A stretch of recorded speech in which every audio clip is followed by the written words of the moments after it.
Last time we were doing the bottom of the amp tray, and this time we'll be doing some more of the covers and trim pieces or beauty panels.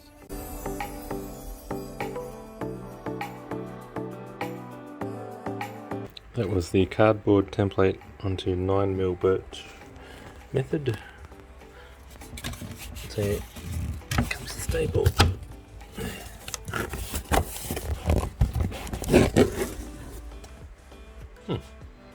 You get a nice fit, and the carpet makes up for the hand sawing.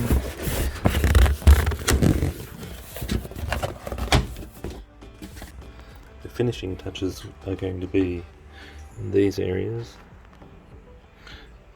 There's going to be perhaps a wall here, and the front of this amp is being spoilt by this fan placement.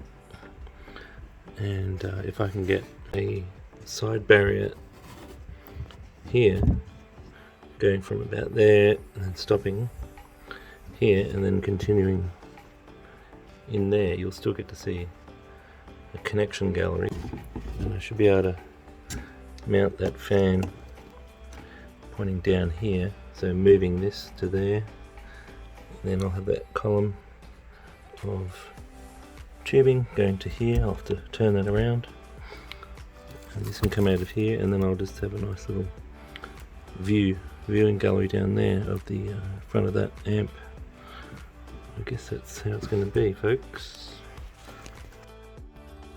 I know, moving a fan, boring, but I know someone might find this interesting. Like, if you had to think of what you had to do in your own install, then maybe you get some inspiration.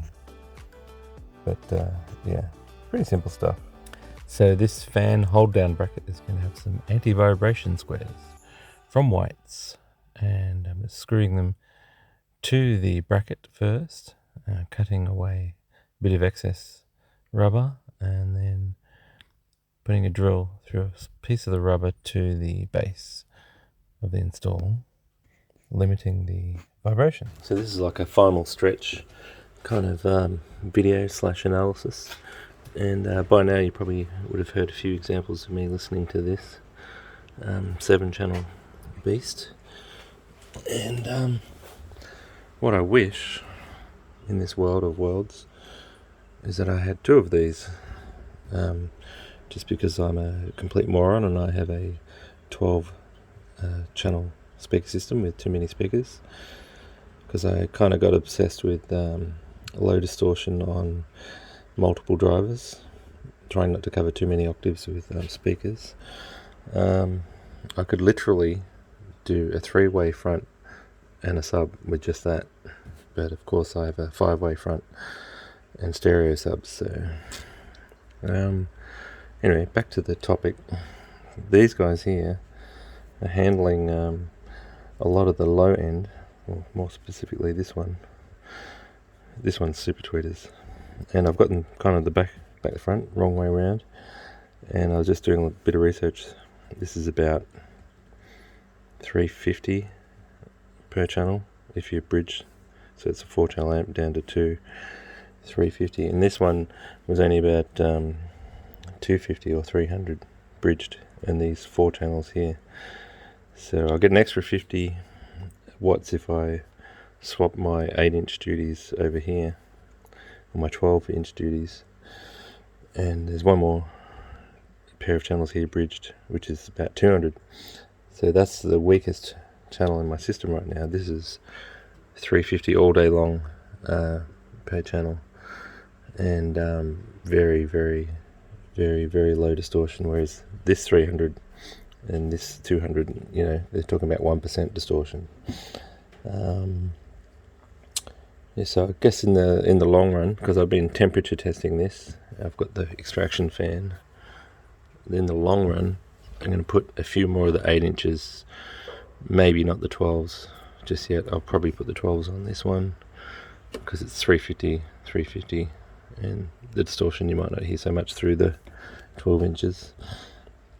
I'll at least get the 8s on here, super tweeters down there, and the one odd channel gets used because of the odd amount of channels on that thing, you know. So that's just a bit of a a dribbly rant for now, and I'm just going ahead and trying to get little beauty panels in here, and that's it. I've got to chop a piece off that so it closes, and then a piece that way and a piece that way. That's what the cardboard is representing. And so, not that it matters, but you can see this is the actual area you'll see. There's probably a beauty panel here too, and you'll just see the amp, breathing room at the back and breathing room at the front, and you won't see that. It's pretty silly, but that's why we do stuff. Alright, the next bit of the beauty panel fix-up stage. And as you guys may or may not be aware, I'm voiceovering this from the future. And I've been driving around listening to sweet tunes and everything's already finished. But you guys get to sit here and watch me suffer, building all this stuff out of old stuff. So I had to cut the end off that bit because I had all that extra wiring going in. And I'm going to pop that down. And I didn't choose to cut it at the tape mark. I was just cutting it the last 5 centimeters or so. That's where all the amp connections went. So here I'm laying a quick support structure and some cardboard where I think the beauty panel is going to go, and just taping it temporarily there and holding it up, and then I'll just draw the shape I want near the amp. I made guide lines with the tape at the bottom there, and just filling in the corners with bits of cardboard. Cut, hold up, draw, cut, hold up, retrace, etc, etc. And you just tape it together and you try and pull it out in one piece so you can finally go into the wood. Look at this little bit of sexy going on here. I mean, this is all the fun of do-it-yourself, you know, the whole hobby. Just everything by eye, you know. Maybe you can get out your little leveling kits and your right angles, but I kind of like the spontaneity of it all. Like, do I fill that gap? Do I not fill that gap? And you just make a decision, you know, on the spot. And trim that back a bit. But this will be my window. Now we get to pull out the cardboard template and we stick it down to a piece of MDF. Rule out the places where we needed to cut that big piece out. And I get to quickly check the hole because I was pretty excited about that hole.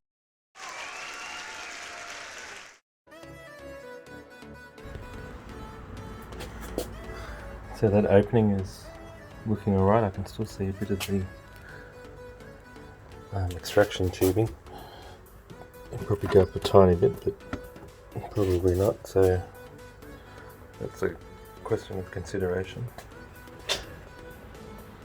And when you're standing at sort of human height near the bumper, you still get to see the top of the amp. So even if you wanted to, you could drop it down a bit, but you have to bend down like this to see anywhere near, like, going through. Okay guys, I promise you this is the last voiceover for this video. We're coming to the end, and we just have to cut out this bit of 3mm MDF with my precision hand cutting jigsaw technique, and the knee and the moccasins all looking rather profesh. Okay, that's pretty good for just cutting by hand, and that'll get carpeted and no.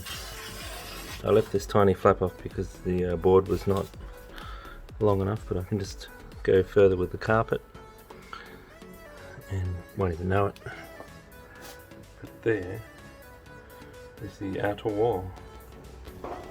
Pretty cool.